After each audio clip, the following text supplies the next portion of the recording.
and he couldn't answer all these other questions. But the one question I asked, but what about the people before Jesus? What about the people like who never came in touch with Jesus? Apparently, and I don't know which version or what it is, but he pulled a quote where they said that even those who never got a chance, when they die, Jesus goes to them and gives them a choice whether to come with him or not. Okay, so then why do you preach anything? Yeah. Okay, then don't worry about who comes to your church. Anyway, Jesus is going to see them at the time of death. Finished. Hallelujah. But the thing is, at least now, if you're given a chance and you don't take it, then Jesus doesn't come. So I think the better thing to do, it seems, is if you give a chance and then people don't take it, then you don't go to hell. So better don't give people any chance. You just sit at your home and shut up. Then that way, nobody is going to know this. Close the church down, because then nobody is going to be given the chance and then reject it, have the sin of rejecting it and then be rejected forever. Just close the church down, because everybody who's going to die is going to go. Jesus is going to save them. Right? Huh? Jesus is the best preacher. Let him do the Yeah, Jesus is the best preacher. I actually was talking to a Christian the other day, and I asked this, and then they came back and sent me some like link. They showed me some link online, and it said it was just about this question, and it was basically saying that, if more or less it was saying, if you think about this too much, you'll be discouraged from even preaching. So like basically, don't think about this. Just believe this aspect that Just believe. Yeah. Don't think too much. Stop thinking. Krishna Keshav. Just don't ask these questions. This is one of the main points of stressing, that in Bhagavad Gita, Krishna encouraged Arjuna to ask questions. Yeah. Krishna answers them. Ashtamoha And Smriti if you Labdhva. go to Abrahamic religions, anybody, just don't ask anything. Just follow. Just believe. Yeah. This is the main thrust of... Pull up 18.72. 1872.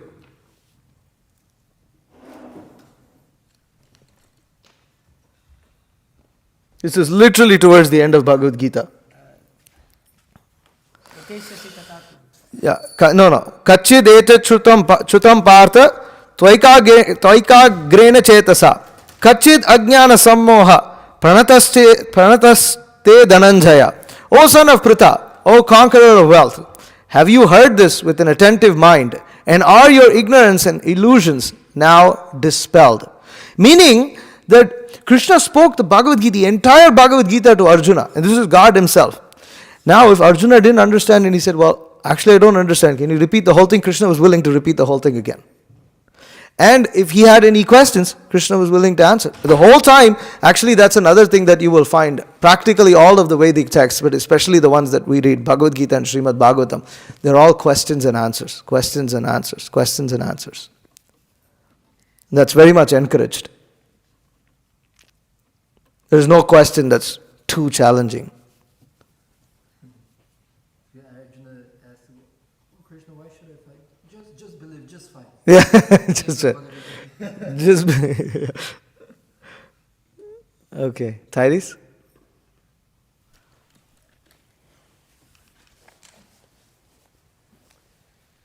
So I don't really know. Turn the mic on. I don't really know too much about like the Bible, like before, like New Testament wise. But some Christian says that before like Christ came, there were like another process to get to heaven where they do like Yeah. That's why I was referring to that. I don't know. I was referring. Well, they're different prophets, right? So Jesus is one of them, but there's Moses and others. So they say that there were different prophets, and they were supposed to follow them, and there were other ways, but they can't really explain what the way was. They just say there was something. What was it? They can't say. So many questions they don't there's no answer to.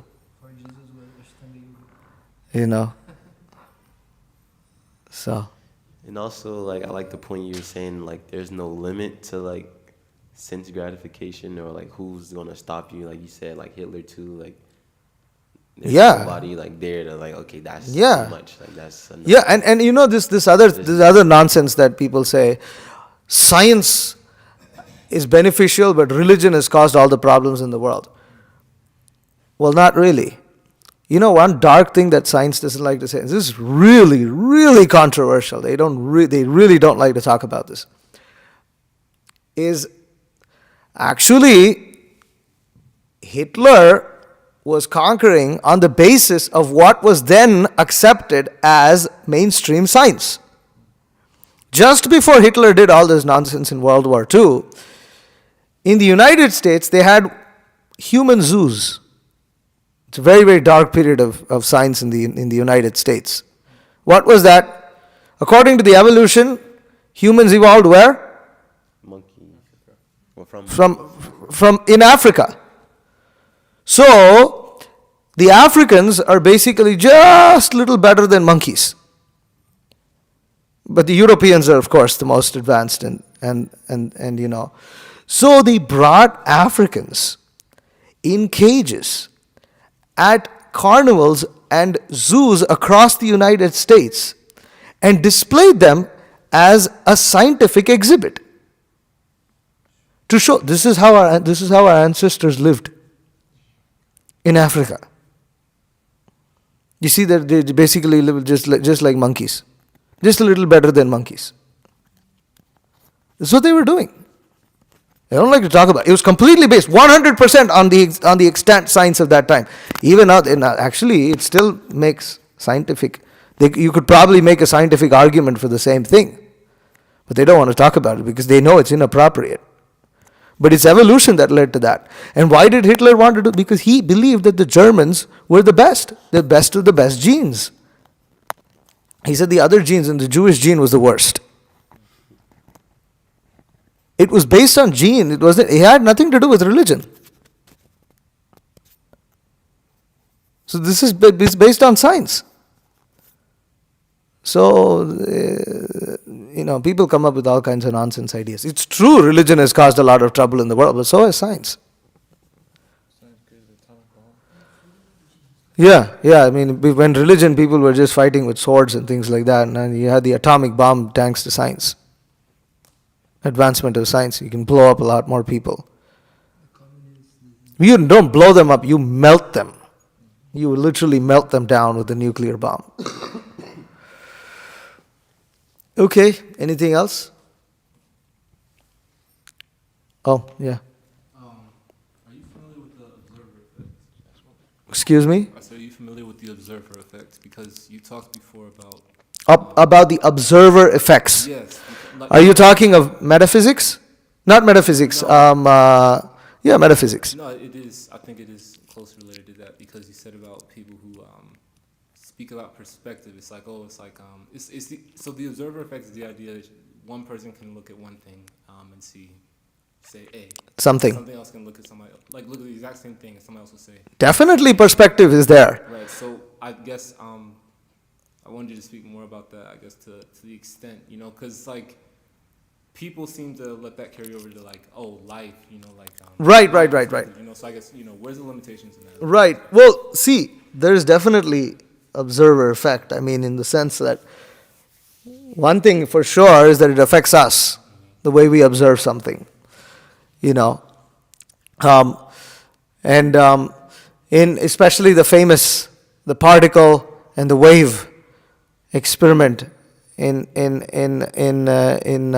quantum physics is the ultimate quandary that science is still unable to completely solve. Are you aware of that? The particle, that when the observer observes it, the particle acts like a particle, but then when he doesn't observe it, it acts like a wave. I think, or the other way around, whatever. It's like explaining how like something is both here and not there because it exists in one place based on who is viewing it. No.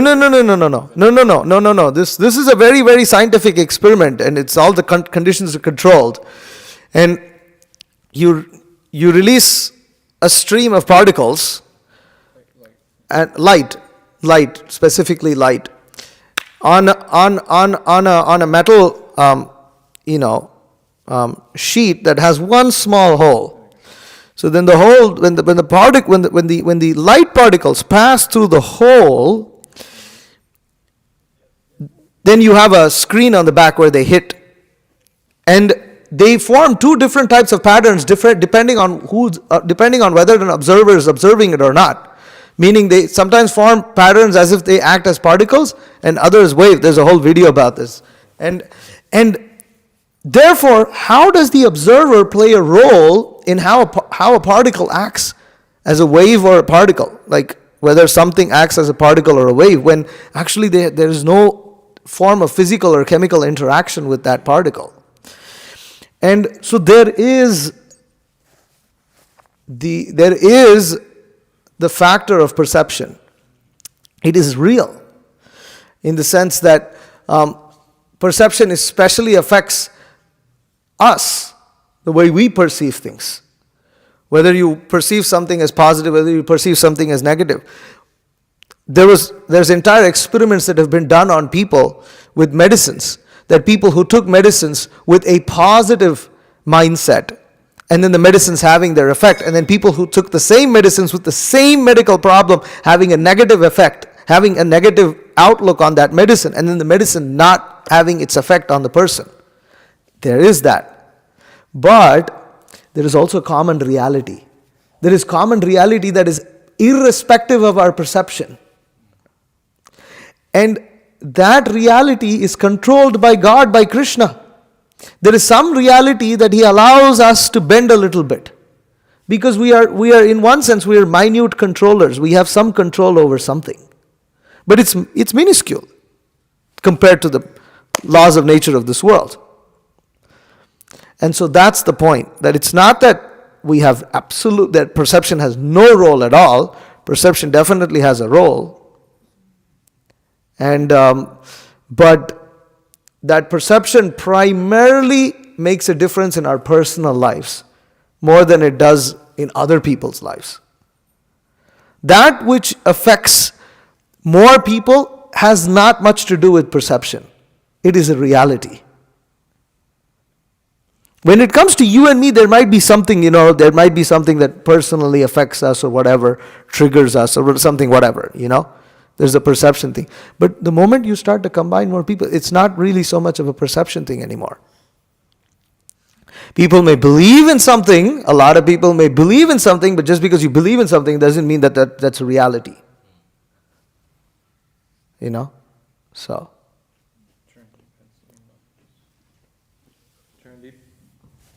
Yes, Prabhu. Go ahead. Prabhu, yes, I was going to say, Prabhu, there is the theory that light waves are both particles and waves.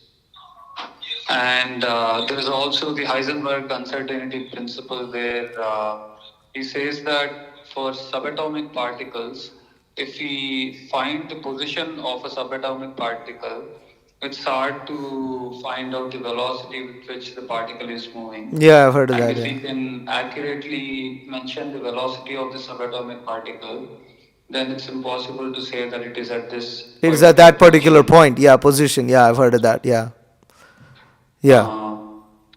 Anyway, that's the only point I wanted to make, Prabhu. Okay. All right. Anything from the Matajis? No. Okay. Anything, Tyrese? There's this one, I can't find it, but there's this one verse about, Krishna in the arena and how, everybody saw Krishna and viewed him as, Dev. They saw him as the son. They saw him as impersonal Brahman, effulgence, the lover. So even in, scripture, I guess, Yeah, it's there, but that's a different platform. Different platform, I'm just saying. Yeah. All right. Hare Krishna.